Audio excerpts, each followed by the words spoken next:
I walked in and saw my family on the couch, my husband, mom, son and my own sister. "What's wrong?"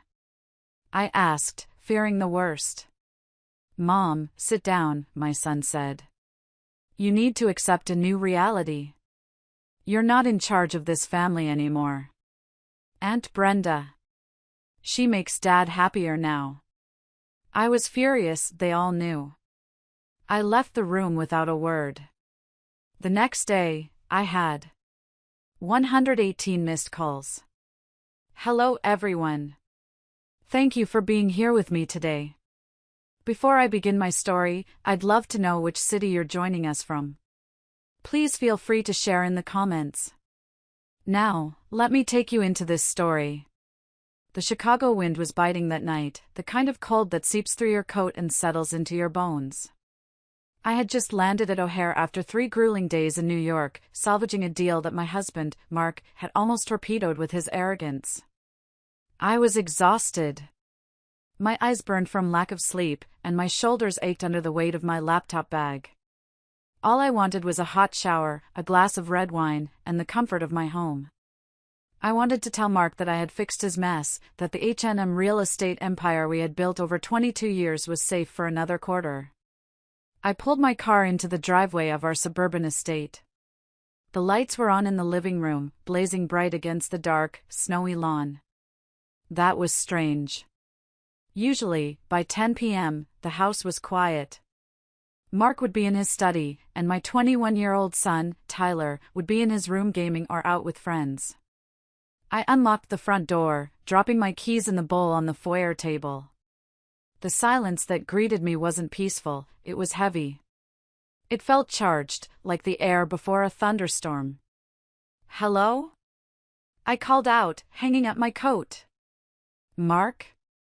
Tyler?" "In here, Heather," my mother's voice floated out from the living room.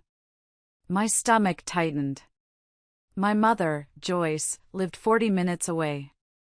What was she doing here on a Tuesday night? A sudden panic gripped me. Had something happened to my sister, Brenda? Was someone sick? I rushed into the living room, my heart hammering against my ribs. But it wasn't a medical emergency. It was a tribunal. They were all there, arranged on the custom leather sectional I had picked out last Christmas. Mark was sitting in the center, looking impeccably dressed in a crisp white shirt, but he wouldn't meet my eyes. To his left sat my mother, Joyce, her posture rigid, her hands clasped tightly in her lap. To his right sat Brenda, my younger sister. And on the adjacent armchair sat my son, Tyler. The atmosphere was suffocating. No one was crying. No one looked sad. They looked resolved. "What's going on?" I asked, my breath catching in my throat. "Is everyone okay? Mom?" I took a step forward, but Tyler stood up. He didn't come to hug me. He stood like a security guard blocking a doorway. He looked at me with eyes that were devoid of the warmth I had nurtured for 2 decades. "Mom, sit down," Tyler said. His voice was cold, deeper than I remembered, stripped of any affection. "You need to listen. And you need to not freak out." "Freak out?" "Tyler, you're scaring me." "What is this?" "You need to accept a new reality," he continued, reciting words that sounded rehearsed. "You're not in charge of this family anymore." I looked at Mark. "Mark? Why aren't you saying anything?" Mark finally looked up. His handsome face, the face that had been the public image of our company for years, twisted into a look of pity mixed with annoyance. "It's over, Heather. The charade. It's done." "What charade?" I felt like I was drowning on dry land. "Aunt Brenda," Tyler said, gesturing to my sister. "She makes Dad happier now. Unlike you, she understands him." The world stopped spinning. I looked at Brenda. My little sister. The one whose rent I had paid for 6 years. The one I had hired when no one else would give her a job. She was sitting with her legs crossed, wearing a silk blouse that looked suspiciously like one missing from my closet. And then I saw it. Mark's hand was resting casually, possessively, on Brenda's knee. "We didn't want you to find out from a stranger," my mother, Joyce, chimed in. Her voice wasn't apologetic, it was lecturing. "We wanted to do this as a family. Heather, you have to be realistic. You've been married to your work for years. Mark is a man with needs. He needs a wife who is present, not a business partner who sleeps with her laptop." "Mom?" I whispered, the betrayal slicing deeper than any knife. "You knew? You're condoning this?" "I'm supporting happiness," Joyce said, lifting her chin defiantly. "Brenda and Mark, they share a connection. They love each other, Heather. It's not something they planned. It just happened. You can't punish them for falling in love." I looked at Brenda. She offered a small, triumphant smile, tucked a strand of hair behind her ear, and looked down. On her finger, flashing under the recessed lighting, was a diamond ring. It wasn't a new ring. It was my ring. It was the vintage Art Deco diamond Mark had given me for our 20th anniversary, the one that had mysteriously vanished from my jewelry box 6 months ago. I had torn the house apart looking for it, crying for days. Mark had told me I was careless, that I probably lost it at the gym. "That's my ring," I said, my voice trembling with a rage so pure it felt hot in my throat. "It fits her better," Mark said, shrugging. "It was wasted on you. You never wear jewelry anyway." "We want you to move out," Tyler said, breaking the silence again. "Dad is keeping the house. I'm staying here. It's better if you go. You create too much tension." My son. My baby boy, who I had nursed through fevers, whose college tuition I paid for by working 80-hour weeks. He was kicking me out of the home I built. "You're choosing this?" I asked Tyler, tears finally stinging my eyes. "You're choosing the woman who is sleeping with your father behind my back?" "That's your aunt, Tyler." "She's not just my aunt anymore," Tyler sneered. "She's the only one who actually listens to me. You just throw money at me and tell me to study. Dad and Brenda, they treat me like an adult." I looked at the 4 of them. My husband. My sister. My mother. My son. The 4 pillars of my life. And every single one of them was rotten. They weren't just breaking my heart, they were dismantling my existence with a casual cruelty that took my breath away. I felt a wave of nausea, but I swallowed it down. I wouldn't give them the satisfaction of seeing me collapse. I wouldn't scream. I wouldn't beg. I straightened my spine. I looked at Mark, locking eyes with him until he flinched and looked away. "You think you've won," I said, my voice quiet but deadly steady. "You think you can just rewrite history because you're bored and selfish." "Don't make a scene, Heather," Brenda said, her voice sickly sweet. "Let's be mature about this divorce." "Divorce?" I let out a short, dry laugh. "Oh, you have no idea what's coming." "Don't threaten us," Mark snapped, his arrogance returning. "I've already spoken to legal. You're out. The prenup, the company bylaws, I have it all covered. Walk out that door, Heather. If you stay, I'll have security remove you from my property." "Your property?" I looked around the room. I picked every tile in this house. I paid for every brick. "And now you're trespassing," Tyler said. That was it. The final severing. I looked at my son one last time, memorizing the face of the stranger he had become. "Okay," I said. I turned around. I didn't take my coat off. I didn't pick up my keys from the bowl, I had my spare set in my pocket. I walked to the door. "Where are you going?" Joyce called out, sudden anxiety spiking her voice. "Heather, we need to discuss the settlement." Mark has a generous offer if you sign tonight. I didn't answer. I opened the heavy oak door and stepped out into the freezing Chicago night. The wind hit my face, drying the tears before they could fall. I got into my car, the engine roaring to life in the silence of the driveway. As I backed out, I saw them through the window. They were already pouring champagne. They were celebrating my erasure. I drove into the darkness, my hands gripping the steering wheel so hard my knuckles turned white. I didn't know where I was going, but I knew one thing for certain: the Heather they knew, the doormat, the provider, the fixer, had died in that living room. And the woman driving away was someone they should be very, very afraid of. If you are listening to this, and you are as furious as I was in that moment, please hit the like button and comment the number 1 below. Let me know you're with me. Your support tells me I'm not alone in this fight. Comment 1 now, because trust me, what they did next makes this betrayal look like a warm-up act. I drove for an hour, the city lights of Chicago blurring into streaks of red and gold through my windshield. My mind was a chaotic storm of images: Brenda's smirk, the ring on her finger, Tyler's cold stare. But underneath the shock, a primal instinct was kicking in. Survival. I needed gas. The fuel light had been blinking since I left the airport, but I had been too anxious to get home to stop. Now, on a desolate stretch of highway, I pulled into a 24-hour gas station. My hands were shaking as I stepped out into the biting cold.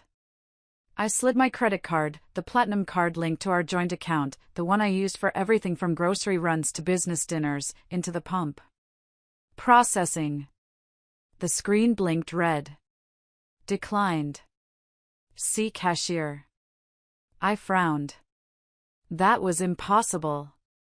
The credit limit on that card was $50,000, and I had paid the bill in full 3 days ago. I tried again. Declined. A cold pit formed in my stomach, heavier than the betrayal I had just witnessed. I reached into my wallet and pulled out my personal debit card, the one linked to my checking account where my salary was deposited. I walked inside the station. The attendant, a bored teenager with headphones around his neck, didn't even look up as I placed a bottle of water and a pack of gum on the counter. I swiped the debit card. It didn't go through, he mumbled, popping his gum. Try it again, I said, my voice tight. There's money in there. He sighed and ran it again. Declined, lady. Insufficient funds or card locked. You got cash? I stood there, paralyzed under the harsh fluorescent lights. My banking app. I needed to check my app. My fingers fumbled with my phone as I logged in. Access denied. User authentication failed. Please contact your branch. I tried the business account. Access denied. I tried the joint savings. Access denied. Mark hadn't just kicked me out of the house. He had executed a financial kill switch. He had been planning this. You don't lock out a co-owner from business and personal accounts instantly unless you've laid the groundwork with the bank, falsely claiming fraud or changing administrative privileges days in advance. He wanted me destitute. He wanted me stranded in the middle of the night with no resources, so I would crawl back and sign whatever generous offer Joyce had mentioned. I dug through my purse, past the useless plastic, to the small zipper pocket at the bottom. I found 3 crumbled $20 bills and a handful of quarters. $60. That was my net worth right now. I paid for 5 gallons of gas and the water with cash. I got back in my car, shivering not just from the cold, but from the terrifying realization of my vulnerability. I couldn't go to a hotel, I didn't have a credit card for the deposit.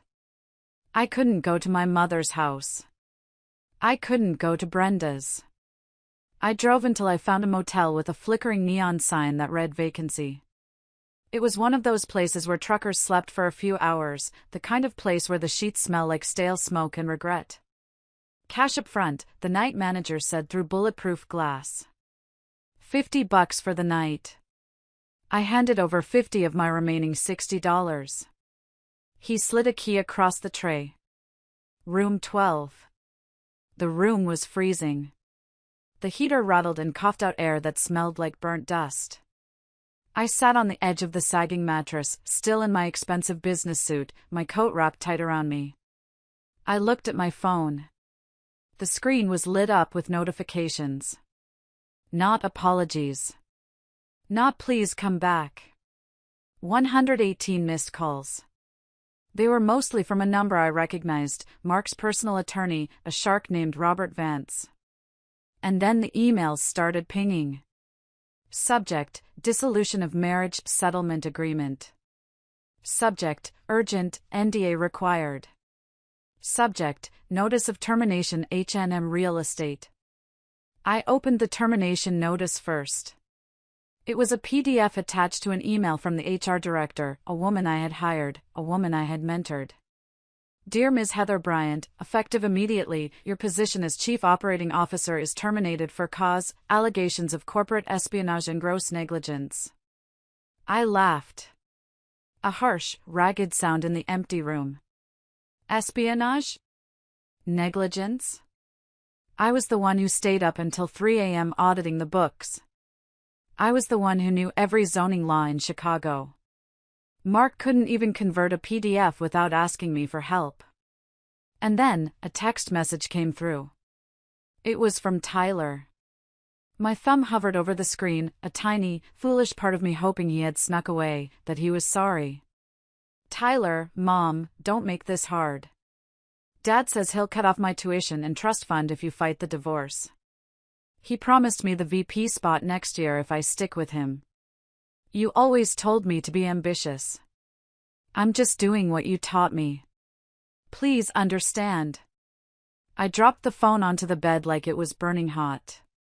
That was the final erasure. Mark hadn't just taken my money and my job. He had bought my son's soul. He had used the wealth I helped build to bribe my own child against me.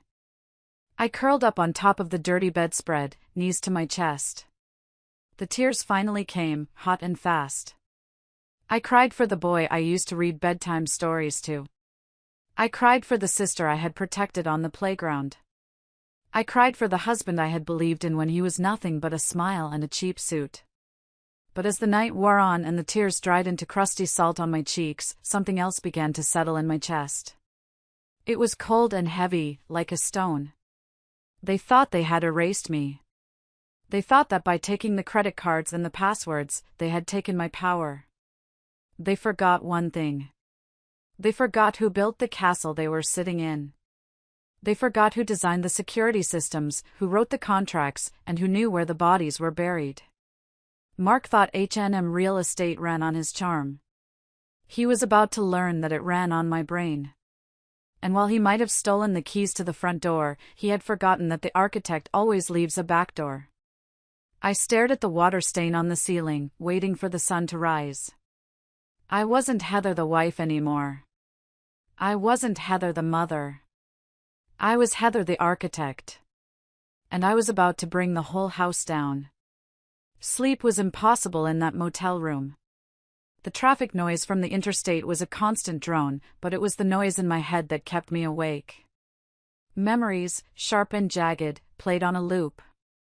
To understand why I was lying on a dirty mattress with $10 in my pocket, I had to go back. I had to look at the foundation of my life and realize it had been cracked from the very beginning. I grew up in a small town in Ohio, the older of 2 daughters. My father died when I was 7, leaving my mother, Joyce, to raise us alone. His death broke something in her, or maybe it just revealed who she really was.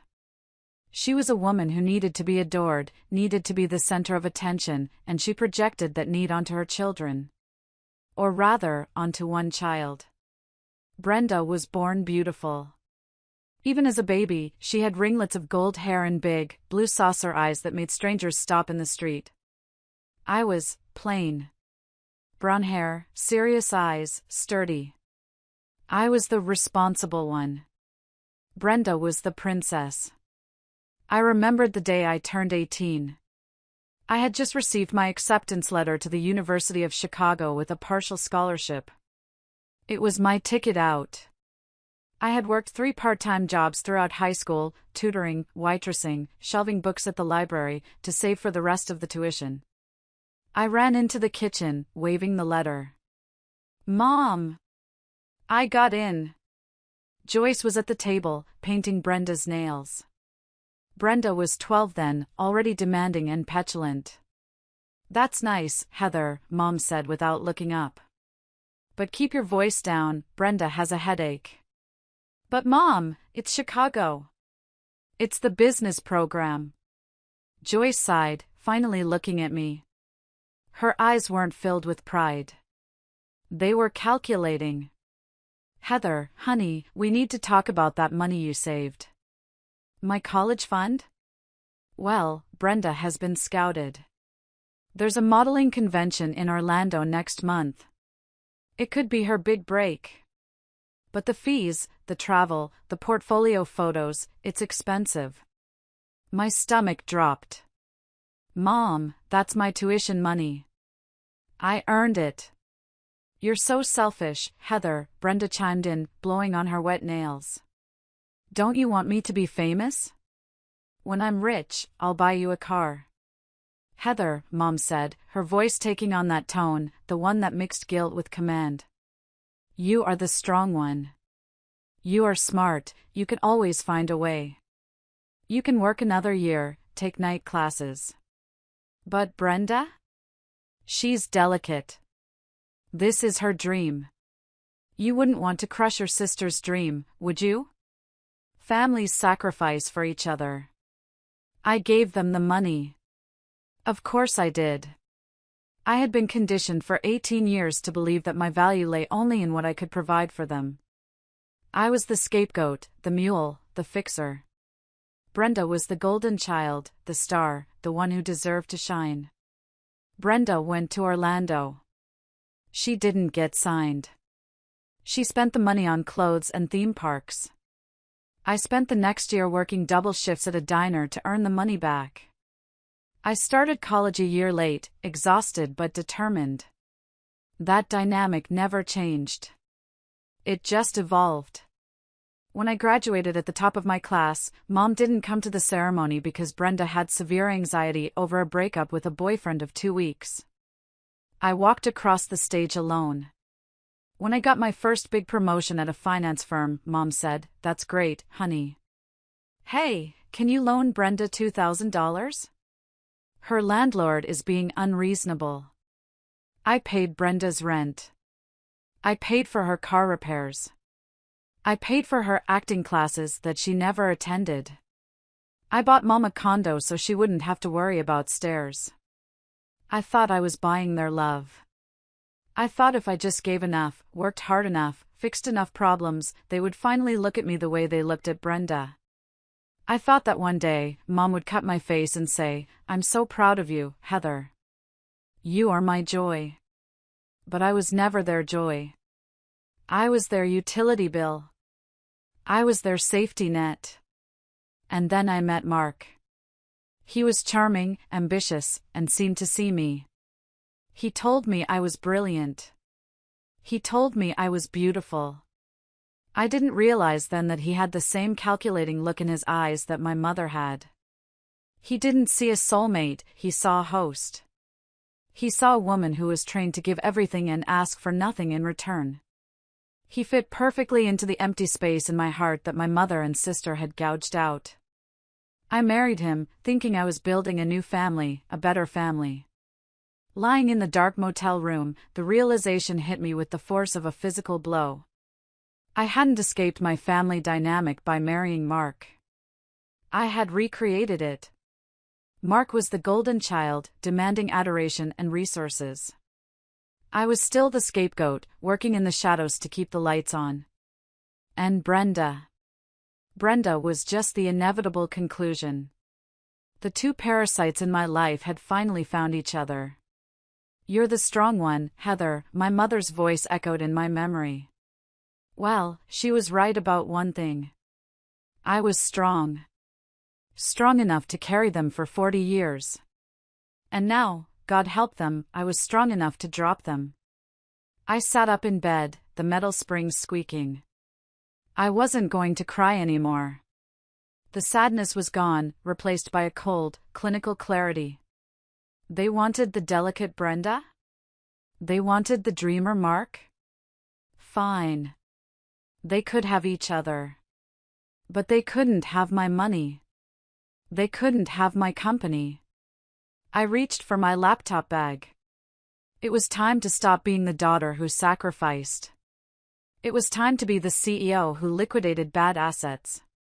The morning sun filtered through the dirty curtains of the motel room, casting long, dusty shadows across the floor. I opened my laptop. Thankfully, I had a portable Wi-Fi hotspot in my bag, a habit from years of traveling for work. Mark couldn't cut off a device he didn't know existed. I didn't log into the bank accounts yet. I knew those doors were bolted shut. Instead, I opened a file named H&M_archive_01. To understand how I was going to destroy Mark, you have to understand how I built him. I met Mark 22 years ago at a real estate networking mixer in downtown Chicago. He was 29, wearing a suit that didn't quite fit, holding a glass of cheap wine, and holding court with a group of investors. He was electric. He had a smile that could sell ice to an Eskimo, a laugh that made you feel like you were the funniest person in the room. I was 25, a junior analyst at a top firm, standing in the corner clutching my binder of market research. I watched him work the room. He was charismatic, yes, but I could hear what he was saying. He was spouting buzzwords, making promises about returns that were mathematically impossible. He cornered me by the buffet. "You look like you're analyzing the structural integrity of the shrimp cocktail," he joked. I didn't smile. "I'm analyzing your pitch to those investors. You're promising a 15% cap rate on a property in a declining district. You're going to lose their money." He blinked, surprised. Then he laughed. "Okay, you caught me. I'm an idea man, not a numbers guy. I need someone who understands the boring stuff." "The boring stuff is what keeps you out of prison," I said dryly. He fell in love with me, or at least, with what I could do for him, right then and there. Within 6 months, we were married. Within a year, we started H&M Real Estate. The division of labor was established immediately. Mark was the face. He was the CEO. He took the client meetings, played golf with the developers, and gave the interviews to the business journals. He loved the spotlight. He loved the title. I was the architect. I was the COO, but really, I was everything else. I found the properties. I negotiated the loans. I managed the contractors. I fought with the city council over zoning permits. I did the taxes, the payroll, the legal compliance. Our first major project was a disaster waiting to happen. Mark had bought a dilapidated warehouse in the meatpacking district, convinced it would be the next hot loft conversion. He overpaid by $500,000. The contractor he hired ran off with the deposit. We were facing bankruptcy before we had even sold a single unit. I remembered sitting at our kitchen table, pregnant with Tyler, looking at the red ink on the ledger. Mark was pacing, panicking, sweating through his shirt. "We're done, Heather," he cried. "My reputation is ruined. They're going to sue me." "Sit down," I ordered. I took my grandmother's jewelry, the only inheritance I had ever received, kept safe from my mother and Brenda, and sold it. I liquidated my 401k. I renegotiated the terms with the bank, presenting a business plan so detailed, so bulletproof, that the loan officer said it was the best he'd ever seen. I fired Mark's buddy who was acting as the project manager and took over the site supervision myself, waddling through construction zones in a hard hat with a 6-month belly. We finished the project. We sold out in 3 weeks. Mark was hailed as a visionary in Crane's Chicago business. The headline read, "Mark Bryant, the new king of lofts." He brought the magazine home, beaming. "Look at this, honey. We did it." He didn't mention me in the interview. Not once. When I pointed it out, gently, he kissed my forehead. Babe, you know how the media is. They like a singular narrative. Besides, you hate the spotlight. You're my secret weapon. The power behind the throne. I accepted it. I told myself it was for the family. I told myself that as long as the company succeeded, it didn't matter whose face was on the cover. I was a fool. For 20 years, I built the stage, set the lights, and wrote the script. Mark just walked out and took the bow. And the company grew. We expanded into commercial real estate, luxury condos, mixed-use developments. We were worth millions. But the structure of the company, that was my masterpiece. Mark was lazy with details. He hated reading contracts. He hated passwords. Just fix it, Heather, was his catchphrase. So, I set up the digital infrastructure. I created the intricate web of LLCs to limit liability. I set up the automated banking transfers. And because Mark was paranoid about employees stealing from him, he insisted on a localized, highly encrypted internal server for our most sensitive financial data. He wanted a ghost key, a master administrative access that could bypass all other protocols, in case we ever got locked out or held hostage by IT. Only you and I will know the ghost key, he had said. But Mark never bothered to memorize the complex 64-character string I generated. He wrote it on a sticky note, put it in his desk drawer for a week, and then threw it away, assuming I would always be there to type it in for him. He was right. I was always there. Until yesterday.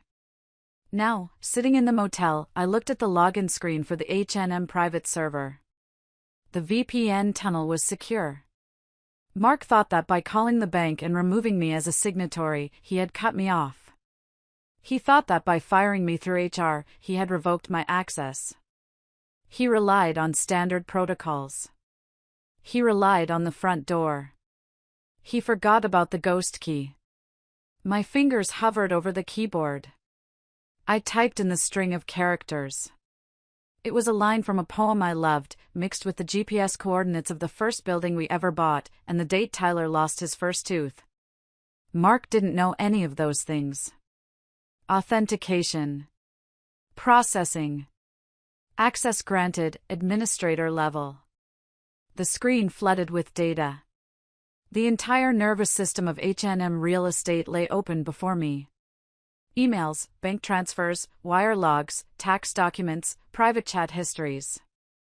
I wasn't just looking at a company. I was looking at the crime scene of my marriage. I started downloading. I didn't just want a few files. I wanted everything. Every email Mark had sent in the last 5 years.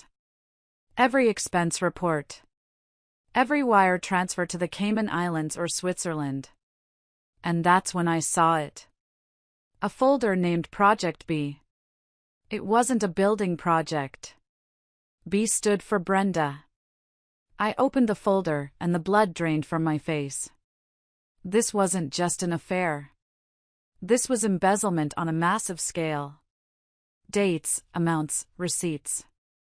January 12th, $50,000 wire to B. Miller Consulting, Brenda's maiden name. February 14th, $12,000, Cartier. March 1st, $4,500 monthly rent, luxury suite, the Drake Hotel. He had been keeping Brenda like a concubine on the company dime for 3 years. But it went deeper. I saw transfers to a shell company I didn't recognize, Orion Holdings. The signatory on Orion Holdings wasn't Mark. It was Brenda. And the assets being transferred into Orion weren't just cash. They were deeds. Mark was slowly transferring the titles of our most valuable unencumbered properties into a company owned by my sister. He was stripping H&M real estate hollow, preparing to leave me with the empty shell while he and Brenda walked away with the assets. I felt sick. This wasn't just about replacing me as a wife. This was grand larceny. This was theft. but as I scrolled through the documents, a cold smile touched my lips. Mark was an actor, not an architect. He didn't understand the paperwork he was signing. In his arrogance, and in Brenda's greed, they had made mistakes. Sloppy, amateur mistakes. They had forged my signature on the deed transfers. I could see it on the PDFs, a clumsy digital copy-paste of my signature from a different document. And on the operating agreement for Orion Holdings, Brenda had listed her permanent address. It was my address. The house I paid for. I had them. I had them dead to rights. But I couldn't strike yet. If I went to the police now, Mark would claim it was a clerical error, pay a fine, and bury me in litigation for years. He had the expensive lawyers. I had $10. No. I needed to let them hang themselves. I needed them to feel safe. I needed them to think I was defeated, broke, and hiding in a hole. I closed the laptop. I had the blueprints of their destruction.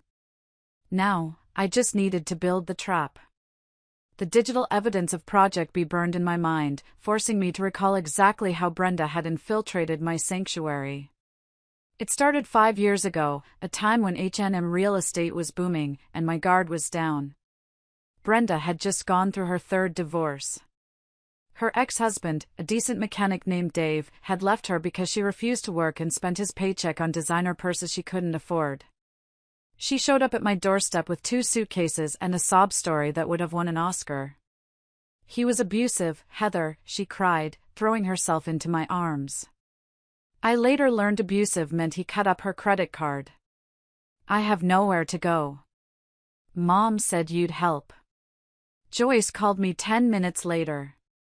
Heather, you have that big house with all those empty guest rooms. Let your sister stay for a few weeks. She just needs to get back on her feet. Family helps family. I agreed. I always agreed. A few weeks turned into 6 months. Brenda lay by my pool all day, drinking my wine and criticizing my gardening staff. Mark, at the time, seemed annoyed by her presence. She's lazy, Heather, he'd complain. She treats our house like a hotel. I defended her. She's grieving, Mark. Give her time. Then came the request. I need a job, Brenda announced one night at dinner. I'm bored. I want to work for you guys. I almost choked on my water. Brenda, we run a commercial real estate firm. It's high pressure. What skills do you have for this? I'm good with people, she insisted. I don't know, client relations? I can plan the parties. I can talk to the investors. You guys are so stiff. You need someone fun. No, I said. It was one of the few times I set a boundary. But Joyce intervened. She drove 40 minutes to have coffee with me. Heather, this is Brenda's chance to be responsible. If you don't give her a job, she'll spiral. Do you want her living on your couch forever? Give her a salary, let her move out. Mark thinks it's a good idea. I blinked. Mark does? I spoke to him, Joyce said smoothly. He thinks Brenda could help soften the company image. You know you can be a bit intense, honey. I confronted Mark. You want to hire Brenda? Mark shrugged, adjusting his tie. Your mom made a good point. We need someone to handle the social stuff. The galas, the charity events. You hate that stuff. Let her do it. Pay her assistant's salary, get her out of the house. It's a win-win. I relented. I created a title, Director of Special Events. At first, it seemed fine. Brenda moved into a condo, which I subsidized, and she planned the company Christmas party. It was lavish, over budget, but successful. Then, the subtle shifts began. Brenda started coming into the office every day, dressed not in business attire, but in figure-hugging dresses that were just on the edge of inappropriate. She spent hours in Mark's office discussing event logistics.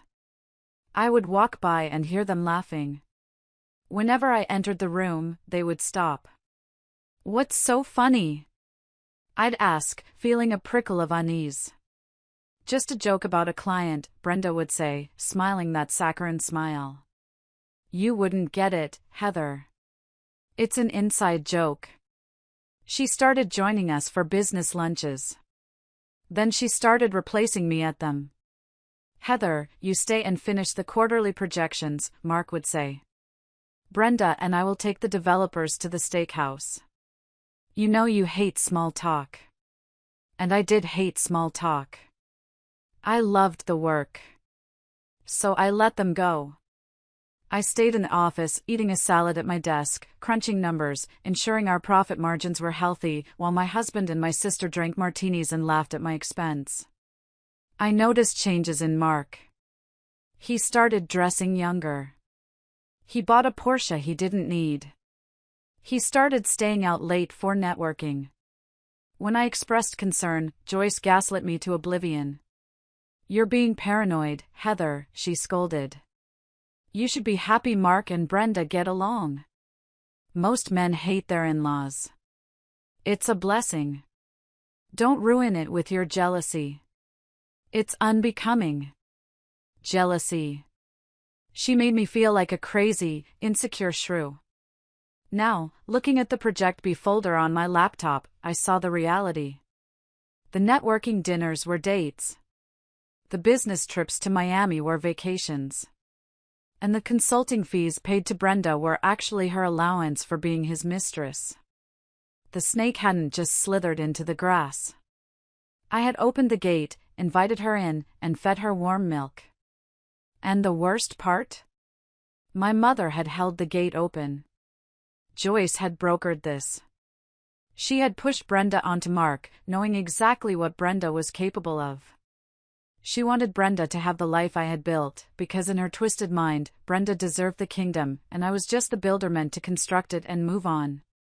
I slammed my hand against the cheap motel desk. The pain was grounding. "Okay," I whispered to the empty room. "You want to play the fun, irresponsible game? Let's see how fun it is when the architect pulls the load-bearing wall." I spent the next 6 hours in a trance of forensic accounting. The ghost key gave me access to everything, but I had to be careful. If I made any changes, if I altered any files, the system logs might alert the IT director, a man named Steve who used to be loyal to me, but was now undoubtedly answering to Mark. So I became a ghost. I copied. I downloaded. I took screenshots. I traced the money flow. It was worse than I thought. H&M Real Estate was bleeding. To fund their lifestyle and the transfers to Brenda's shell company, Mark had stopped paying the vendors. We were 3 months behind on payments to the construction crews for the new downtown high-rise. We were default on the interest payments for 2 major loans. Mark was robbing Peter to pay Brenda. The company, my life's work, was a house of cards. If the creditors found out, we would be insolvent in 30 days. But then I found something that made me sit up straight. It was an email chain between Mark and a private investigator named Vance Investigations. The timestamp was from 2 years ago. Subject: Target Surveillance H. Bryant. Mark: I need dirt. Anything. Infidelity, substance abuse, mental instability. I need grounds to void the prenup. Vance: Mr. Bryant, we've followed her for 6 months. She goes to work. She goes to the grocery store. She goes to her mother's house. She works late. There is no dirt. The woman is a saint. Mark: look harder. Or make something up. I can't afford to give her half. My breath caught in my throat. 2 years. He had been planning to discard me for 2 years, but he couldn't find a way to do it without losing money. And then, a more recent email, dated 1 week ago. Mark, forget the dirt. We're going with the mental breakdown angle.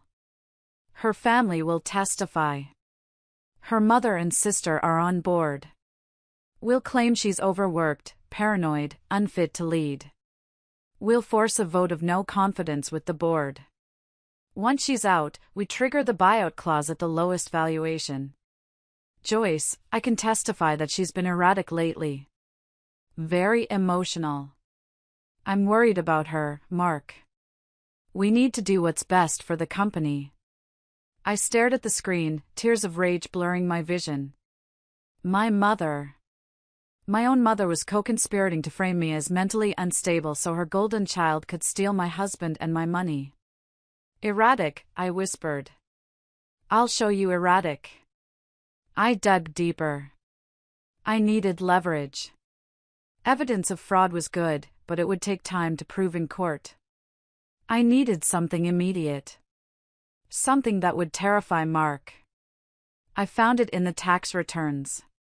Last year, to secure a massive loan from a private equity firm, Mark had inflated the occupancy rates of our commercial properties. He had falsified tenant leases. He had physically forged signatures of tenants who didn't exist. This wasn't just civil fraud. This was bank fraud. This was federal prison time. And the loan documents? They were signed by Mark Bryant, CEO. My signature wasn't on them. I had been out of town for my aunt's funeral that week, a funeral Brenda missed, and Mark had said he would handle the paperwork.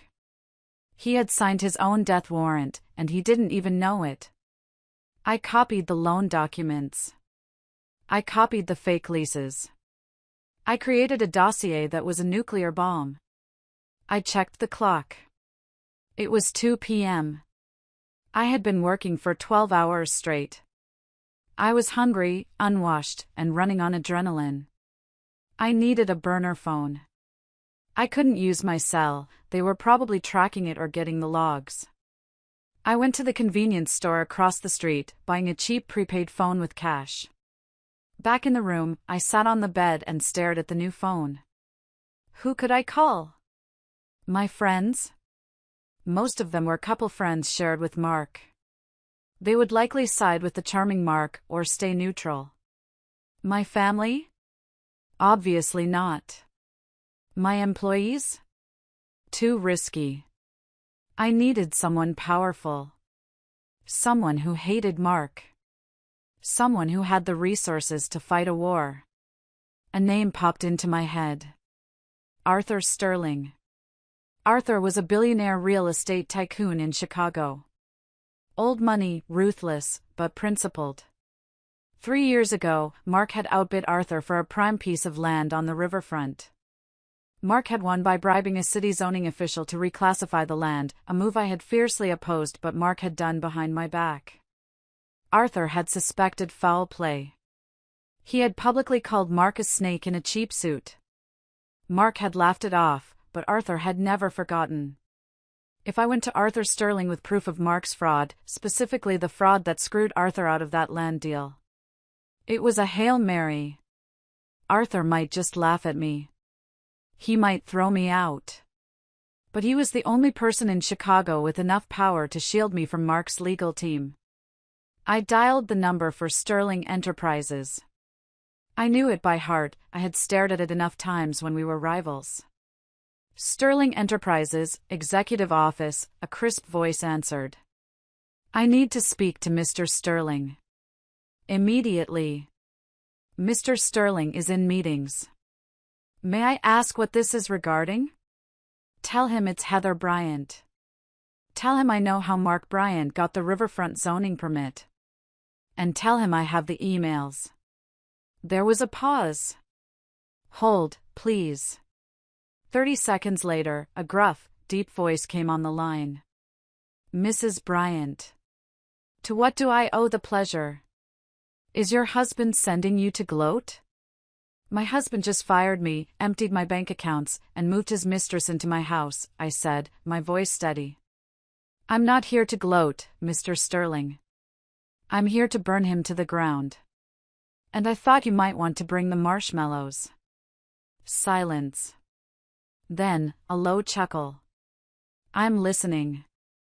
Before I went to meet Arthur Sterling, there was one more wound I had to cauterize. One file I had been avoiding in the H&M database. The Tyler Trust. Tyler was my soft spot. My Achilles heel. I had shielded him from Mark's narcissism his whole life. When Mark forgot Tyler's birthday, I bought the gift and signed Mark's name. When Mark missed Tyler's soccer games, I told Tyler that Dad was working hard for our future. I had raised him to believe his father was a hero, covering up the reality that his father was a neglectful egoist. I realized now that was my greatest mistake. I had protected Tyler from the truth, and in doing so, I had allowed Mark to buy his loyalty with lies. I opened the trust fund documents. Mark had recently modified the terms. Originally, the trust was set to pay out at age 25, contingent on college graduation. The new terms, dated 2 weeks ago, immediate access to $200,000 cash disbursement. Transfer of title, 2023 Porsche 911. And the correspondence attached. Tyler, Dad, Mom is going to flip if I drop out next semester. Mark, Mom isn't going to be in charge much longer, Ty. She treats you like a kid. I treat you like a man. You want the car? You want the cash? You just have to back me up when the time comes. You have to tell the lawyers that Mom has been acting crazy, that she's unstable. Tyler, she has been kinda stressed lately. Mark, exactly. She's losing it. We need to protect the company. If you stick with me, I'll make you VP of Acquisitions next year. No degree needed. You can learn on the job, like I did. Tyler, VP? Seriously? Okay. I'm in. What do I need to do? I read the words, and my heart didn't just break, it shattered into dust. VP of Acquisitions? Tyler was failing intro to economics. He spent his weekends playing video games and sleeping until noon. He wasn't qualified to run a lemonade stand, let alone a department in a multi-million-dollar firm. Mark was setting him up for failure, stroking his ego to use him as a pawn against me. And Tyler, my sweet boy, he had sold his mother for a Porsche and a title he didn't earn. I remembered the text he sent me last night. Dad says he'll cut off my tuition. He wasn't worried about tuition. He was worried about the easy money. I pulled up Tyler's credit card statement, the one I paid. Liquor store. Nightclub. Online gambling. Nightclub. Strip club. He was spiraling, and instead of parenting him, Mark was funding the spiral to buy an ally. I picked up my burner phone. I hesitated. This was my son. But the boy who sat on that couch and told me to accept reality wasn't the boy I raised. He was a creation of his father. If I continued to cushion his fall, I would lose him forever to Mark's world of corruption and shallowness. The only way to save him, to truly save him, was to let him crash. I drafted a text. I didn't send it yet. I just wrote it, staring at the cursor. Tyler, I saw the emails. I saw the car. You chose the easy path. But the easy path is a trap. When your father is done using you, he will discard you, just like he did me. I love you enough to let you learn this the hard way. Good luck, Mr. Vice President. I saved the draft. I wiped my eyes. I navigated to the payroll system. I removed Tyler from the intern payroll he had been on for 3 years, despite never coming into the office. I couldn't touch the trust, Mark controlled that now, but I could touch the health insurance. Tyler was on my policy. The policy I paid for personally. Removed dependent, Tyler Bryant. Reason, no longer a full-time student. It was petty. It was small. But it was the first time in 21 years I hadn't fixed something for him. My phone buzzed. It was the address for the meeting with Arthur Sterling. 1 hour. The Union League Club. Library room. Come alone. I closed the laptop. I went into the bathroom and splashed cold water on my face. I tried to fix my hair. My suit was rumpled, but I brushed it off. I put on a layer of lipstick, my armor. I looked in the mirror. The woman staring back looked tired, yes. But she looked dangerous. She looked like a mother who had lost her cubs and had nothing left to lose. You want unstable, Mark? I said to my reflection. I'll show you tectonic. I walked into the Union League Club wearing the same rumpled suit I had fled my house in, carrying a laptop bag that contained enough evidence to send my husband to federal prison. The doorman looked at me with skepticism. This place smelled of old money, cigars, and mahogany, a world Arthur Sterling ruled. I found him in the library room, sitting in a leather wingback chair, reading the Financial Times. He was 65, with silver hair and eyes like polished flint. He didn't stand up when I approached. Mrs. Bryant, he said, folding his newspaper. You look terrible. I feel terrible, I admitted, sinking into the chair opposite him. But my brain is working just fine. You mentioned the riverfront deal, Arthur said, cutting to the chase. You said you had proof. I opened my laptop. I didn't waste time with pleasantries. I pulled up the dossier I had compiled in the motel room. I turned the screen toward him. 3 years ago, Mark outbid you for the riverfront land. You suspected he bribed the zoning commissioner, Frank Miller. You were right. Arthur leaned forward, his eyes narrowing. Here is the wire transfer, I said, pointing to the screen. $50,000 to a shell company called Miller Consulting. And here are the emails between Mark and Miller discussing the expedited rezoning fee. Mark was sloppy. He used his personal email for the initial contact. Arthur scanned the documents. His expression didn't change, but the air around him seemed to grow colder. Why are you showing me this now? You were the COO. You benefited from this deal. I didn't know, I said, my voice steady. Mark kept a shadow ledger. I found it last night. After he kicked me out of my house, froze my accounts, and moved my sister into my bed. Arthur looked up, a flicker of surprise crossing his face. Your sister? And my mother is cheering them on, I added, a bitter laugh escaping my lips. It's a regular family reunion, and I'm the only one not invited. I took a breath. Mr. Sterling, I didn't come here to gossip. I came here to make a deal. Mark is trying to destroy me. He's forged my signature on fraudulent loans.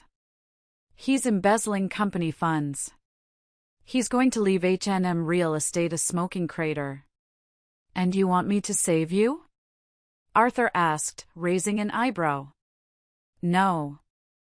I want you to help me bury him. And in exchange, I will give you the riverfront property. Arthur paused. Go on. Mark is over-leveraged. He's cash poor. He's about to default on the construction loans. If you step in as a white knight investor now, offering a bridge loan to save the project, he'll take it. He's desperate. And in the loan agreement, we include a collateral clause. If he defaults, which he will, because I know the real numbers, you seize the assets. Specifically, the riverfront deed. Arthur stared at me for a long moment. The silence stretched, heavy and tense. Then, a slow smile spread across his face. It wasn't a warm smile. It was the smile of a predator recognizing another predator. You're vindictive, aren't you? Arthur said softly. I'm efficient, I corrected. Mark thinks I'm a scorned wife who's going to cry in a corner. He doesn't realize I'm the one who wrote his business plan. Arthur closed my laptop and pushed it back toward me. I like you, Heather. You have grit. Mark always struck me as a peacock, all feathers, no flight. But you're a hawk. He pulled out his phone. I'm going to call my personal counsel. He's the best litigator in Chicago. He'll represent you in the divorce. Pro bono. Consider it an investment in our new partnership. Thank you, I whispered, relief flooding through me. And Heather? Arthur added, his eyes hard. Don't disappoint me. If we do this, we destroy him completely. No mercy. No taking him back when he cries. He won't be crying, I said, thinking of the smirk on Mark's face when he took my ring. He'll be screaming. Arthur nodded. Good. Now, let's get you a hotel room that doesn't charge by the hour. You can't plan a war if you haven't slept. That night, I slept in a suite at the Four Seasons, paid for by Sterling Enterprises. I took a long bath, scrubbing the motel grime off my skin. As I lay in the crisp, clean sheets, I felt a shift deep inside me. For 20 years, I had been the fixer. I had smoothed over Mark's mistakes, cleaned up his messes, made him look good. I had been the invisible glue holding everything together. Now, I was going to be the solvent. I was going to dissolve everything he thought he owned. I picked up my burner phone and texted Arthur one word, ready. 3 days later, the trap was set. Arthur's lawyer, a terrifyingly calm man named David Cohen, had drafted the settlement agreement. It was a masterpiece of legal misdirection. On the surface, it looked like a total surrender. The proposal. 1. Mark keeps the marital home. 2. Mark keeps full ownership of H&M real estate. 3. Heather receives a lump sum of $500,000, a fraction of what I was owed. 4. Heather waives all claims to future spousal support. It looked like I was giving up. It looked like I was broken, desperate for cash, and just wanted to run away. Mark would love it. It fed his ego perfectly. But buried deep in the 60-page document, in Section 14, subsection C, paragraph 4, was the poison pill clause. In the event that any party to this agreement is found to have engaged in undisclosed criminal activity, fraud, or embezzlement during the marriage, or is convicted of a felony within 24 months of signing, this entire agreement is void ab initio. In such case, all assets, including 100% of company stock and real property, shall revert to the non-offending party as punitive damages. Mark never read the fine print. He paid lawyers to do that. But his lawyer, Robert Vance, was lazy. I knew that because I used to pay his bills. Vance skimmed contracts. He looked for the big numbers, the payout, the alimony. He wouldn't be looking for a specific reversion clause buried in boilerplate text about liability. I met Mark and his lawyer at Vance's office. I wore no makeup. I wore an old sweater. I kept my head down, looking at the floor. I needed to sell the image of the defeated woman. Mark walked in like he owned the world. He was wearing a new Italian suit, and he smelled of expensive cologne, probably a gift from Brenda. Well, look who crawled out of her hole, Mark sneered as he sat down. I hope you're ready to sign, Heather. Brenda and I have wedding invitations to order. Just give me the check, I said, my voice trembling. I just want to leave, Mark. I can't. I can't fight you anymore. Mark laughed, glancing at Vance. See? I told you she'd fold. She doesn't have the stomach for this. Vance slid the papers across the table. Standard agreement, Heather. You walk away with $500,000. Clean break. Just sign here, here, and here. I picked up the pen. My hand shook, partially acting, partially pure adrenaline. What about Tyler? I asked softly. Tyler is staying with me, Mark said, leaning back in his chair. He's my VP now. We're going to build an empire together. Without your constant nagging. I felt a sharp pain in my chest, but I swallowed it. Okay. Take care of him. Just sign the damn papers, Heather. I signed. I put my name on the line that would seemingly strip me of 20 years of hard work. Then Mark signed. He did it with a flourish, a big, arrogant loop on the M. Done, Vance said, closing the folder. The check will be wired to your account tomorrow. Mark stood up and buttoned his jacket. He looked down at me with a smirk that made my skin crawl. You know, Heather, you should thank me. You were always too uptight for this life. Go move to a farm or something. Find a nice librarian. Goodbye, Mark, I whispered. As I walked to the elevator, I heard Mark laughing with Vance. That was easier than I thought. She didn't even ask for the beach house. The elevator doors closed, cutting off his laughter. I leaned against the metal wall and let out a long breath. He had signed. The poison pill was active. Now, all I had to do was prove the fraud. And I already had the evidence.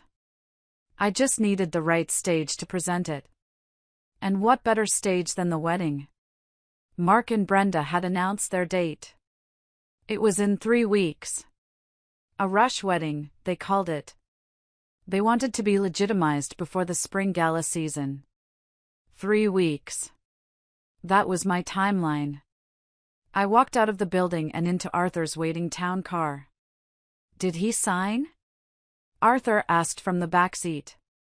He signed, I said, a genuine smile finally breaking through. He thinks he bought my silence for $500,000. He just signed over his entire life. Arthur handed me a glass of sparkling water. To the architect. To the demolition, I replied. The next 3 weeks were a study in masochism. I had to stay invisible while Mark and Brenda paraded their victory all over Chicago. I rented a small, nondescript apartment on the north side using my maiden name. I spent my days with Arthur's forensic accountants, building the case file. We were turning the raw data I had stolen into a legal sledgehammer. Every night, I tortured myself by checking social media. Brenda's Instagram was a vomit of luxury. Photo of a new Mercedes convertible, hubby-to-be spoils me. #blessed #new beginnings. Photo of my dining room, redecorated with tacky gold wallpaper, out with the old, in with the glam. Finally making this house a home. That hurt. Seeing her erase my touch from the home I built. But the most painful posts came from my mother. Joyce posted a photo of the 3 of them, Mark, Brenda, and herself, raising champagne flutes at a tasting menu dinner.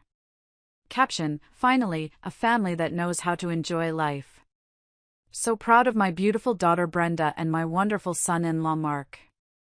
True love always wins. True love. She had sold her eldest daughter for a seat at a fancy table. And Tyler. Tyler was silent on social media. But I saw the credit card alerts on the secondary accounts I still monitored, the ones Mark hadn't found yet. Liquor World, $400. Club Inferno, $1,200. Bail Bondsman, $500. My son was spiraling. Mark wasn't parenting him, he was enabling him. I wanted to rush in and save him, but Arthur stopped me. You can't save someone who doesn't want to be saved, Heather, Arthur told me gently. He chose his side. Let him see what that side really looks like when the lights go out. I knew he was right, but it felt like cutting off a limb. Meanwhile, the company was rotting from the inside. My spies, Sarah in accounting and Jim in project management, fed me daily updates. Mark hasn't been in the office past 2 p.m. in weeks, Sarah texted. He's letting Brenda plan the rebranding of the company. She wants to change the logo to pink and gold. Pink and gold, Heather. For a commercial real estate firm. The contractors are threatening to walk off the job at the Highland site, Jim reported. Mark told them the check is in the mail. It's not. He used the construction draw to pay for the wedding venue. Let it burn, I told them. Just document everything. Save every email where he tells you to delay payments. The wedding was going to be at the Palmer House Hilton, the Grand Ballroom. It was the most expensive venue in the city. Brenda had invited 300 guests, investors, politicians, local celebrities. They wanted to cement their status as the new power couple of Chicago. They wanted an audience. Good, I thought, looking at the invitation Sarah had smuggled out for me. They want a show? I'll give them a show. 2 days before the wedding, I received a final piece of leverage. It came from an unexpected source. My phone rang. Unknown number. Hello? Heather? It's Dave. Dave. Brenda's ex-husband. The mechanic she had bled dry. Dave, I said, surprised. How are you? I'm okay. Look, I heard about what happened. What they did to you. It's sick. It is, I agreed. I have something, Dave said, his voice lowering. When Brenda left me, she left a box of papers in the garage. I was going to burn them, but I went through them last night. Heather, she has credit cards in your name. From 3 years ago. My blood ran cold. What? She opened them when she was staying with you. She intercepted the mail. She maxed them out and then hid the statements. But I found the letters from the collection agencies. And I found a letter from Mark. From Mark? Yeah. He paid off one of the cards.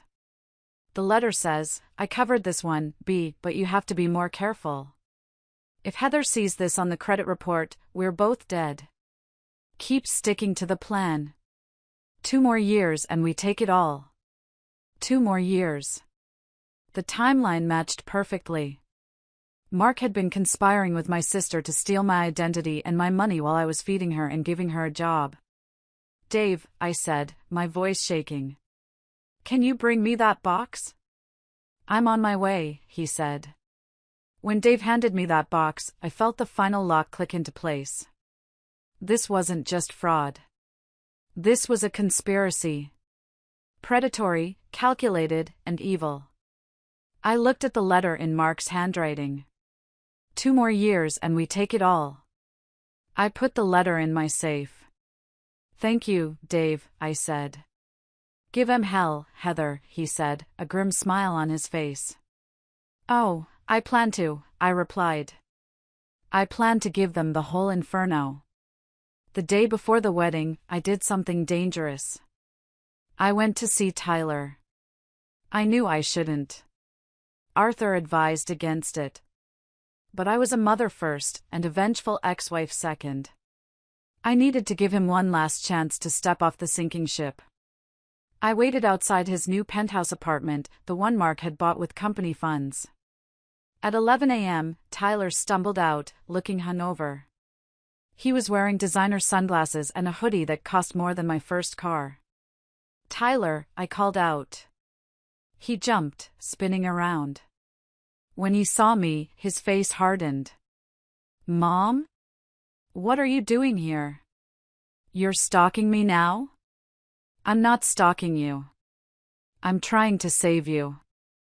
I don't need saving, he spat, walking toward his Porsche. I'm doing great. Dad just put me in charge of the Southside portfolio. Tyler, listen to me, I said, stepping in his path.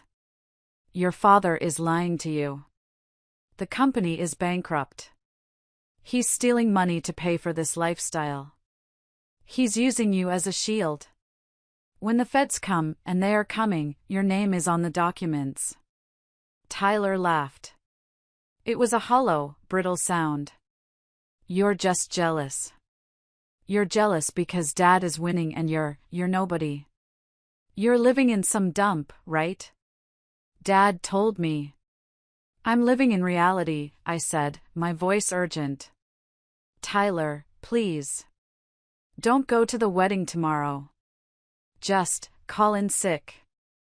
Go stay with your friends. Just don't be there standing next to him when it happens. When what happens, he challenged. You gonna crash it? You gonna make a scene? God, you're pathetic, Mom. Dad said you'd try to ruin it. He calls me pathetic? I felt the anger rising, but I pushed it down. Tyler, look at me. I raised you. I know you. You're not this person. You're kind. You're smart. You're not a thief. I'm not a thief, he shouted, his face turning red. I'm a businessman. Like Dad. Dad is a fraud. I shouted back. And Brenda is a parasite. And if you stay with them, you're going down with them. Tyler glared at me. Then he pulled out his phone. I'm calling security. Get away from me. He got in his car and revved the engine aggressively. As he peeled out of the parking lot, he rolled down the window and yelled, "Don't come tomorrow, Mom. Nobody wants you there. You're the past."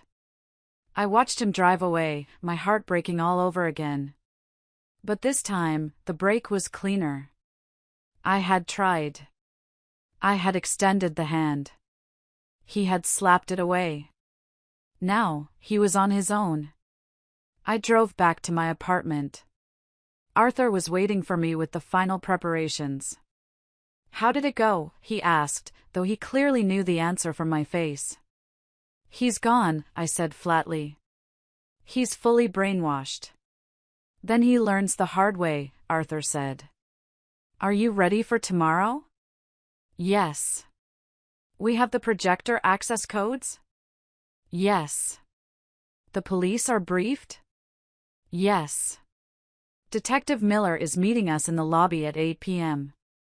Arthur handed me a garment bag. Then you'll need this. I unzipped the bag. Inside was a dress. It wasn't a frantic, desperate ex-wife dress.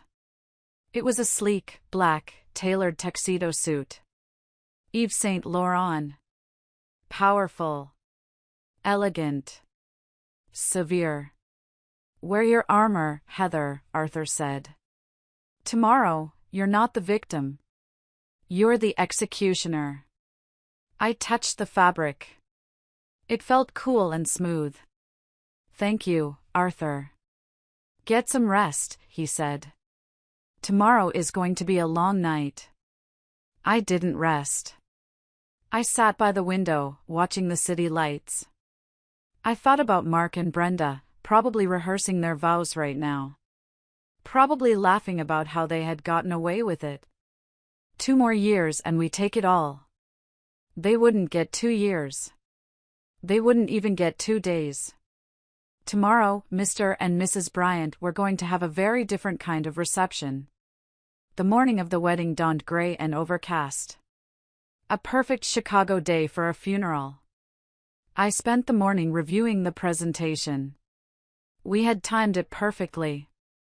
It would start right after the love story video montage that Brenda had spent $20,000 producing.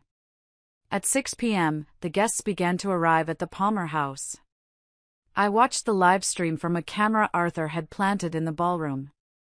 He owned a stake in the hotel, getting access was trivial. It was nauseating.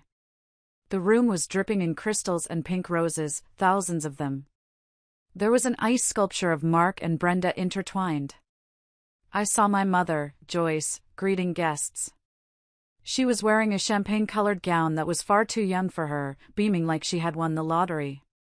Yes, isn't it wonderful? I heard her say to a confused cousin.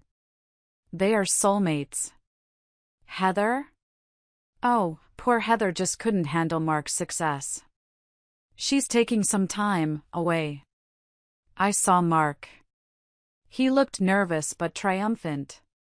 He was shaking hands, clapping backs, playing the role of the benevolent king. And Brenda.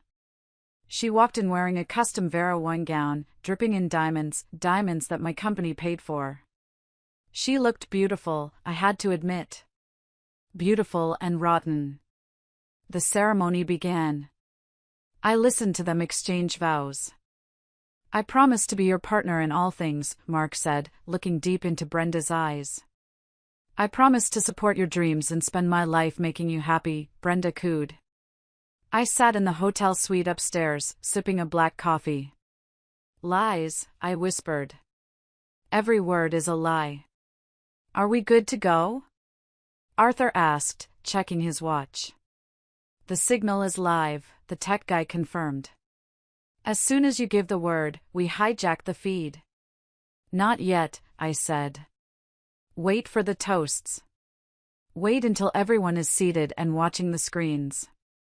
The reception began. The champagne flowed. Mark stood up to give a speech. "I want to thank everyone for being here," he boomed, holding Brenda's hand. "This has been a long journey. A journey to find true happiness. Sometimes, you have to make hard choices to find your real destiny." The crowd applauded politely, though I saw some uncomfortable glances. Everyone knew the scandal. They just didn't care as long as the open bar was premium. "And to my new wife, Brenda," Mark continued. "You are my muse. My rock. My everything." My phone buzzed. It was the cue. "Now," I said. Down in the ballroom, the lights dimmed for the video montage. Sentimental music began to play. Photos of Mark and Brenda, on yachts, in Paris, at the beach, flashed on the massive screens behind the head table. The crowd awed. I stood up and smoothed my tuxedo jacket. I walked out of the suite and headed for the elevator. "Showtime," Arthur said, walking beside me. Inside the elevator, I watched the numbers tick down. 10, 9, 8. My heart wasn't racing anymore. It was beating slow and heavy, like a war drum. The elevator doors opened on the lobby level. Detective Miller and 2 uniformed officers were waiting. "Ms. Bryant?" the detective asked. "Yes.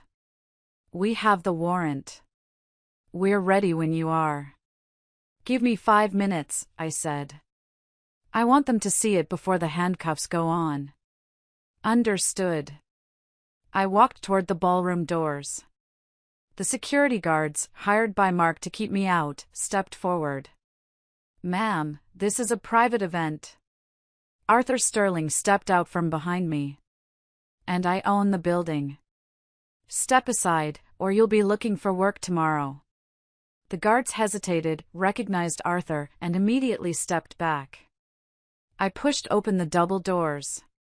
Inside, the music had just swelled to a crescendo. The video on the screen showed Mark and Brenda kissing in front of the Eiffel Tower. And then, the screen flickered. The music cut out with a screech of feedback. The room went silent. On the massive screens, the romantic image vanished. In its place, a stark, white spreadsheet appeared. Red numbers. And then, a document. A credit card statement. Name, Brenda Miller. Address, 124 Oak Lane, my house. Purchase, Cartier diamond ring, $25,000. Paid by H&M corporate account. A murmur rippled through the crowd. "What is that?" Brenda shrieked, standing up. "Mark, fix it. Cut the feed." Mark yelled at the AV booth. "Turn it off." But the tech guy in the booth was ours. He didn't turn it off. He turned up the volume. And then, my voice, pre-recorded, boomed over the speakers. "Hello, Mark. Hello, Brenda. You wanted a family gathering? You wanted everyone to witness your union? Well, let's show them what this union is really built on." All heads turned. Not to the screen, but to the back of the room. I walked in. The silence in the grand ballroom was absolute. 300 people turned in their chairs to look at me. I walked down the center aisle, my heels clicking rhythmically on the marble floor. The black tuxedo suit made me look like a shadow against the sea of pink flowers. Mark stood frozen at the head table, his face draining of color. Brenda clutched her napkin to her chest, her mouth agape. My mother, Joyce, looked like she was having a stroke. Heather? Mark whispered, the microphone picking up his trembling voice. What are you doing? I didn't stop until I reached the center of the dance floor, directly in front of the head table. I looked up at them, the people who had been my world, now just small, frightened figures on a stage. I'm here to give a toast, I said, my voice projecting clearly without a microphone. I held up a remote control. I clicked it. The screen behind them changed again. This time, it was the email chain between Mark and the private investigator. Mark, look harder. Or make something up. I can't afford to give her half.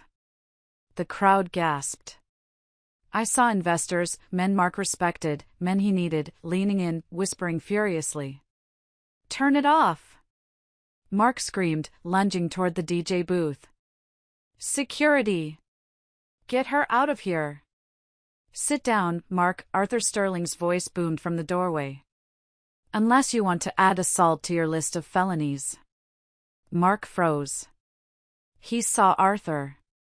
He saw the police officers waiting in the shadows of the exit. This is fake. Brenda yelled, tears streaming down her perfectly made-up face. She's jealous.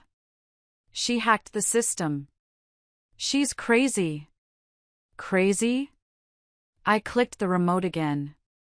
A new document appeared. The forged loan application for the Riverfront project. The one with my signature, clumsily pasted over the line. Is forgery crazy, Brenda? I asked calmly. Is bank fraud crazy? Because that's federal prison time. And guess whose name is on the shell companies receiving the stolen funds? I clicked again. Orion Holdings. Owner, Brenda Miller. I pointed at my sister. You aren't just a mistress. You're a mule. Mark used you to launder $3 million. Did he tell you that? Did he tell you that when the IRS comes looking, they're coming for your signature? Brenda looked at Mark, her eyes wide with horror. Mark? You said it was tax optimization. You said it was legal. Shut up, Brenda. Mark hissed. Oh, don't stop him, I said, smiling coldly. Let him explain. Let him explain to our mother how he refers to her. Click. The email appeared. Subject, the old bat. Mark, just write Joyce another check from the slush fund. The old bat is greedy. As long as we pay for her condo, she'll keep Heather in the dark. She'd sell her own daughter for a renovation budget. Joyce let out a sound that was half wail, half joke. She stood up, her hands shaking so hard she knocked over her champagne glass. Mark, she croaked. You called me that? After everything I did for you? I sided with you. I betrayed my own child for you. And look what it got you, Mom, I said, looking at her with pity. A seat at a wedding that's about to become a crime scene. Mark looked around the room, his eyes wild. He saw his empire crumbling in real time. He saw the investors walking out. He saw the waiters stopping to watch. He saw the end. You signed the settlement, he shouted at me, desperate. You signed it. You waived everything. You can't touch the company. Section 14, I said simply. The poison pill. If you committed a crime, the deal is void. And everything, the house, the company, the assets, reverts to me. Mark's knees gave out. He slumped back into his chair. And Tyler? I said, turning my gaze to my son, who was sitting at the end of the table, pale as a ghost. Tyler looked at me, terrified. He looked at the screen, where his own text messages were now displayed. Tyler, VP? Seriously? Okay. I'm in. You wanted to be a businessman, Tyler, I said softly. Well, here's your first lesson. Check the partners. I clicked the remote one last time. A video played. It was surveillance footage from the company parking lot. It showed Mark arguing with Brenda 2 days ago. Mark, on video, once we get the money from Sterling, we dump the kid.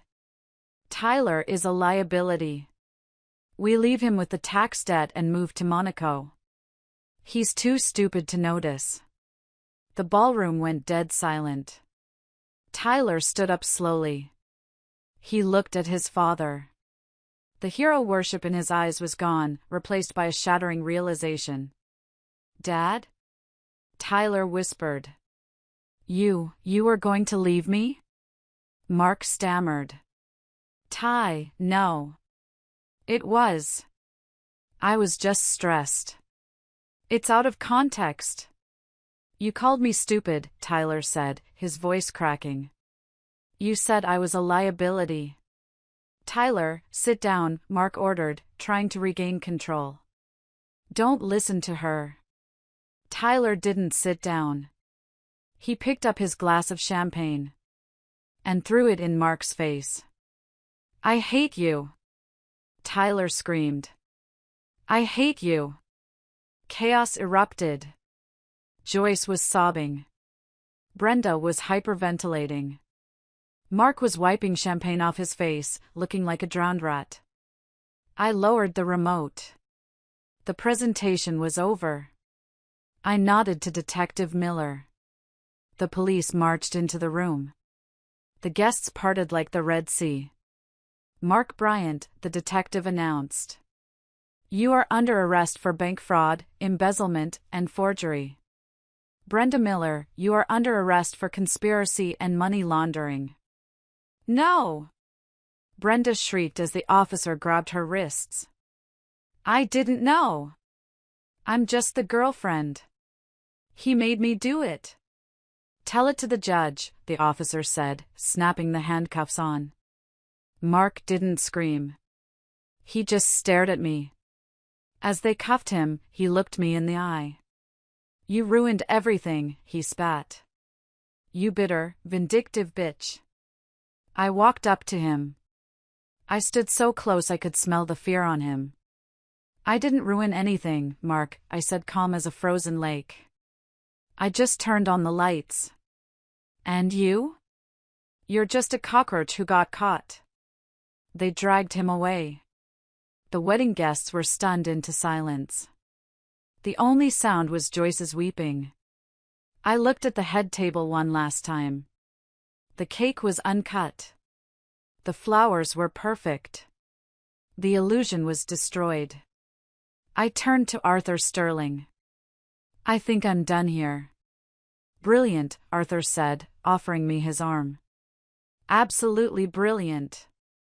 As we walked out, I didn't look back at my crying mother or my devastated son. Not yet. They had made their bed. Tonight, they had to sleep in it. The days following the wedding were a media circus. The Chicago Tribune ran the story on the front page, Wedding Bell Blues, real estate tycoon arrested at altar. I didn't give interviews. I let the evidence speak for itself. I moved back into my house 3 days later. The police had cleared it as a crime scene. It was strange walking back into the rooms I had designed. Brenda's things were everywhere, tacky clothes, cheap magazines, half-empty wine bottles. I hired a cleaning crew. Throw it all out, I told them. Everything that isn't mine. Burn the sheets. Replace the mattresses. I wanted to scrub their DNA from my life. Mark was denied bail. The judge deemed him a flight risk because of the Monaco plan caught on tape. He was sitting in Cook County Jail, trading his Italian suits for an orange jumpsuit. Brenda made bail, paid for by my mother, who had liquidated her retirement savings to get her baby out. But Brenda wasn't free. She was facing 5 to 10 years. Her face was plastered all over the internet as the gold digger groomed for prison. I went into the H&M offices, now solely mine. The employees greeted me with a mix of fear and relief. "We're renaming the company," I announced at the first all-hands meeting. "H&M is dead. Welcome to Phoenix Holdings." They applauded. They knew who signed the paychecks. A week later, my mother came to see me. She looked 10 years older. Her hair was unkempt, her eyes red. She stood on my porch, shivering. "Heather," she said, her voice trembling. "Joyce," I said, blocking the door. I didn't call her Mom. "Can I come in? It's freezing. You can say what you need to say from there." She flinched. "Heather, please. Be reasonable. Brenda, she's terrified. She's just a girl. She didn't know what she was doing. Mark manipulated her." "Brenda is 40 years old," I said coldly. "She knew she was sleeping with my husband. She knew she was spending my money. She signed the papers. She's your sister." Joyce wailed. "You can't let her go to prison. You have to drop the charges. Tell the DA it was a misunderstanding." "It wasn't a misunderstanding. It was a crime." "If you do this," Joyce hissed, her sorrow turning to familiar venom, "you are no daughter of mine. You are destroying this family." I laughed. It was a light, free sound. "Joyce, you destroyed this family 20 years ago when you decided Brenda was the princess and I was the servant. You didn't come here to apologize. You came here to ask me to fix it again. You want me to be the scapegoat one last time so Brenda can walk free. She's delicate. She's a criminal. And you? You're an accomplice. I saw the checks Mark wrote you. Consulting fees? You took money to help them gaslight me." Joyce went pale. "I'm not pressing charges against you, Joyce," I said. "Not because I love you, but because I don't want the embarrassment of seeing my mother in a mugshot. But you are dead to me.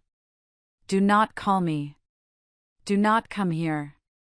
If you need money, ask Brenda." "Oh wait, she's broke." I slammed the door in her face. I watched on the security camera as she stood there, banging on the door, screaming my name. Then she slumped shoulders and walked away. It hurt. Of course it hurt. But it was the pain of pulling out a splinter, sharp, then relief. Then there was Tyler. He hadn't called. He hadn't come by. I knew he was crashing on a friend's couch because the authorities had seized the penthouse and the Porsche. I waited. I knew he had to come to me on his own terms. 2 weeks later, he showed up at my office. He looked terrible. He had lost weight. He was wearing old jeans and a t-shirt. No sunglasses. No attitude. "Mom?" he asked from the doorway. I looked up from my desk.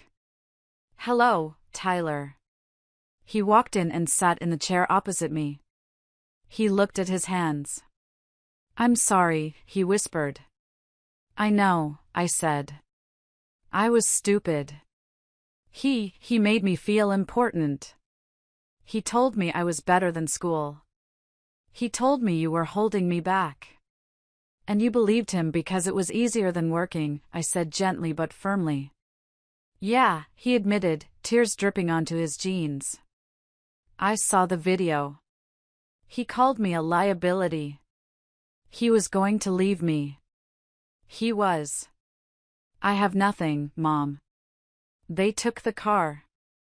I have no money. I need help."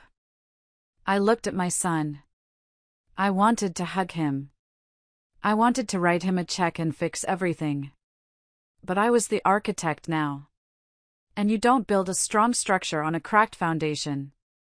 I love you, Tyler, I said. But I'm not going to give you money. He looked up, panicked. But where will I live?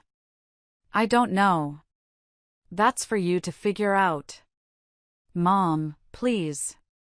Here is the deal, I said, sliding a piece of paper across the desk. This is an application for a student loan. And this is a job application for the mailroom at Phoenix Holdings. Minimum wage. You start at the bottom. You finish your degree at night. The mailroom? He asked, shocked. But. Take it or leave it. If you want to be a man, Tyler, you earn it. Mark gave you things to buy you. I'm offering you nothing so you can build yourself. He stared at the papers. He stared at me. He saw the resolve in my eyes. Slowly, he reached out and took the pen. Okay, he said, his voice shaking. I'll take the job. Good, I said. Report to Sarah in HR. She'll get you a badge. Don't be late. He stood up. He looked at me, really looked at me, for the first time in years. You're really scary, Mom, he said, a hint of admiration in his voice. I know, I smiled. Now get to work. The trial was short. The evidence was overwhelming. Mark Bryant pleaded guilty to avoid a 20-year sentence.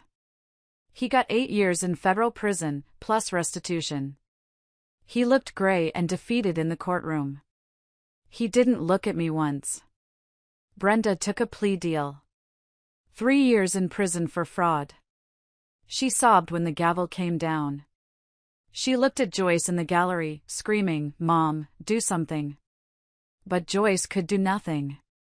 Joyce was living in a studio apartment, living off Social Security, having lost her allowance and her pride. I sat in the back row, wearing my black suit. I watched justice be served. I didn't feel joy. I felt peace. The balance sheet was finally corrected. Epilogue, 1 year later.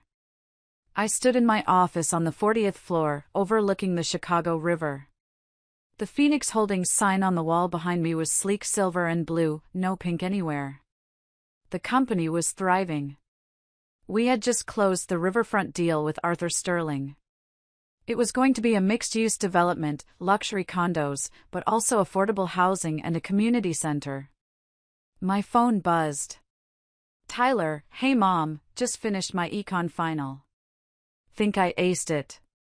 Also, the mailroom team improved sorting efficiency by 15% this week. Do I get a raise? I smiled. Don't push it. But dinner is on me tonight. 7 p.m.? Tyler, see you there. He was working hard. He was tired, broke, and humble. And I had never been prouder of him.